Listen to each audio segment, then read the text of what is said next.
Hi everyone, my name is Marusi Price and I'm an English teacher and mindfulness life coach. I create and use mindfulness tools in my English lessons. Last week, Irina Skibenko from Smart Story Space and I did a live talking about how we can use stories and mindfulness tools to empower preteens. So if you haven't had a chance to watch the video yet, so please visit Smart Story Space where you can watch the recording. While doing that live, different teachers were watching us, and one of them, who is Joanna from Walking Languages, asked me the following question. How do parents react when you use mindfulness tools in your lessons? I did answer that question briefly, but I wanted to record this video and give a little bit more information about that. So I have to say that I have been using mindfulness tools for over 3 years now, and I have never had any negative reaction from students or their parents. I do not usually inform them that I'm going to use such tools, and I've never felt intimidated of using them. Before I continue, first of all, I would like to explain what I mean by mindfulness tools and what tools I use with my students. They could be classified as different types, such as mindful breathing, and also meditations, visualizations that I create, mindful reading, different creative and writing activities as well. And when I decide to use, I have a new student and I decide to use any of those mindfulness tools, especially mindful breathing and meditations and visualizations, because I suspect that's what many teachers are concerned about. I have to say that I do it in a very casual way, without no drumming and saying, yes, now we're going to breathe. So depending on the age and the level of the student, I can do it in a different way. So for example, with children, I use a lot of stories which introduce the idea of mindful breathing. I really love Tamara Levitt's books, which are called Happiness Does Not Come from Headstands and The Secret to Clara's Calm. There are other books that I use as well. And why do I use such stories with preteens? Because, and in general with young learners, is because they introduce the idea of living anxiously and negative feelings really well.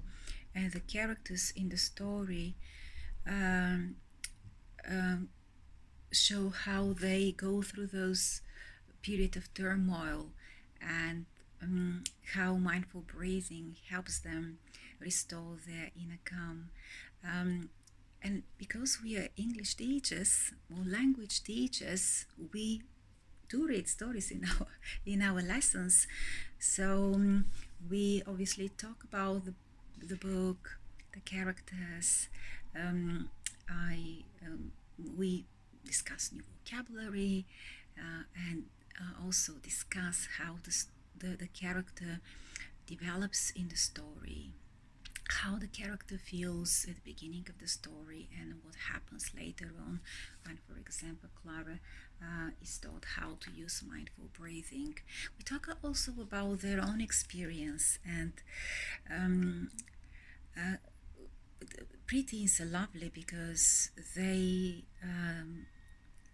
just want to share with us, with me, and they talk to me about how they feel, what makes them feel anxious, and they can easily relate to those characters. And by seeing how, for example, Clara from that particular story uses mindful breathing and see how she changes, then I say, so let's see, if we can use mindful breathing and see if you will find any change. So I know that many people, when they think of mindfulness, they kind of imagine that feeling of that image of someone sitting cross-legged and having their eyes closed. No, I don't do this in my lessons. Um, uh, Usually with mindful breathing activities, we have our eyes closed. We are fully aware, because that's what mindfulness is, being aware of where we are, what is happening around us, what is happening in our mind, what is happening in our body. And so, for example, we can hold a book, the book we're reading, a course book we have. So I can say, so let's practice, let's breathe now and see how you will feel.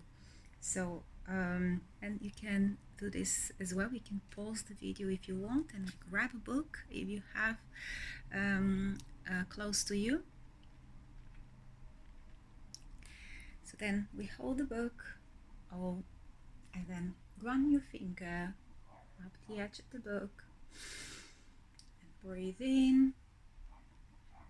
And you relax when you're top of the book. Breathe out. And then relax again. And let's do it once again. You breathe in. Relax. Breathe out. And relax again. And you can do it a few times. And we talk about how they felt before doing that activity and how they're feeling now. And they usually say that they feel calmer, more relaxed. And what this exercise does is helps us ground ourselves, stay in the present moment, and whatever thoughts have been in our head, like, oh, I've got too much homework to do. That teacher was really angry earlier on and it upset me. So by feeling the edge of the edge of the book and involving the sense of touch and also breathing slowly, it enables us to shift our attention and drop into the present moment and our body. So that's a very simple activity that you can do, let's say after reading a book, at the beginning of a lesson, at the end of the lesson. It doesn't have to be a book. It could be a notebook, anything handy. And talking about books, in March I released my book, which is called The 101 Activities to Teach English Mindfully. And as the title suggests, there are many activities that I can assure you any English teacher can use in their classes without worrying that parents, the boss, principal will be concerned. Of course, if you're teaching in a state school and if you believe that as far as maybe visualizations and mindful breathing are concerned, then I highly recommend talking to your principal or at a parents meeting and tell your students' parents, explain why you have decided to use mindfulness tools and what benefits your students can reap. And talking about benefits, there are many different benefits, like staying in the present moment, being aware of how we're feeling. The students feel calmer. The students are more focused. And why are they more focused? Because their mind is calm. their mind is happy. And as Cody Hall says, you know, a happy brain is the one that can remember. So we tell our students, focus, remember those words, remember that rule. However, we do not teach them how they can focus in order to remember, or when they do a reading exercise as well. A while ago, I was contacted by a parent who asked me to help her son focus better. She found out, and his English teacher at school complained that that particular student couldn't focus, and I explained to her that I would be more than happy to do this and use various mindfulness tools. In fact, it was thinking about that over 2.5 years ago. Yes, it was one of the first students that was introduced to mindfulness tools, and we talked about mindfulness, we talked about feelings, we talked about mindful breathing, and we started doing this every day. We had a lesson. We before a reading activity, before a writing activity, at the beginning of the lesson, and I also encouraged him to use mindful breathing in his free time or before a test, whenever he was struggling to focus or he was feeling anxious. And we saw some really positive changes in that student's behavior and performance. So yes, students feel more confident, they feel happier, they're less reactive. So there are so many benefits, and I'm sure that I won't mention some of them now. Going back to the book, the activities are divided into various sections, and such as mindful breathing, visualizations, wake up the senses, expressing gratitude, the power of kindness, the power of positivity, reading and creative activities, and miscellaneous. Apart from the activities, I also share why we should use mindfulness, why we should use mindful breathing, why we should teach our students about using the senses, and teachers who are concerned that they're not aware of the concept of mindfulness and why we should use mindfulness and how we should use it in our lessons. I have explained this in the book, and I have also included links to videos and other resources that they can use straight away in their lessons.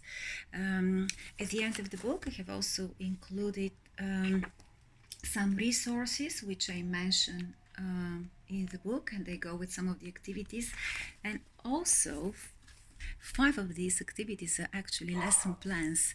In fact, when I shared a particular activity, I also gave different suggestions for follow-up activities that the teachers can use alongside the main activity that is described in the sections.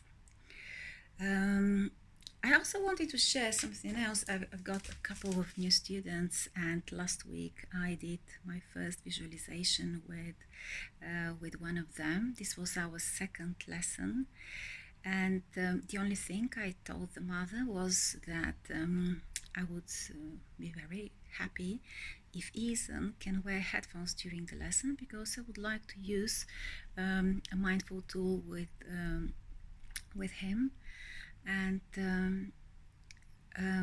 it was really interesting to see his reaction. He is 11 years old, and I did my beat visualization with him that you can find on SoundCloud and also Inside Timer, the meditation app. Again, you can check the links in my bio. And it was obviously, I explained to him what we were going to do. I said we'll do an unusual listening exercise, and I will ask you simply to close your eyes while listening. I explained to him that at the beginning and at the end of the lesson we'll do some breathing. So I did a short breathing activity with him just to make sure that he understood the words. And his first reaction was that he felt really relaxed, and because he had another lesson during the day and he was feeling tired. My lesson was at 8:30 in the evening his time, and apart from feeling relaxed, he was able to tell me about this mental journey I took him on to an English beach, which was incredible. And he was also able to use the vocabulary that I had pre-taught. Those of you who do not know, when I create visualizations, I build lesson plans around them, and you can find again more information about my visualizations if you click on the link in the bio, and you can find links to the lesson plans that I have mentioned. As far as the book goes, you can purchase the PDF copy from my website, which is inspirationalenglish.co.uk. The book is also available as paperback and Kindle edition on Amazon, and you can find more information about it in the link in my bio. So if you have any comments, please drop them below the video. I would be more than happy to answer your questions. So have a beautiful weekend. Bye from me.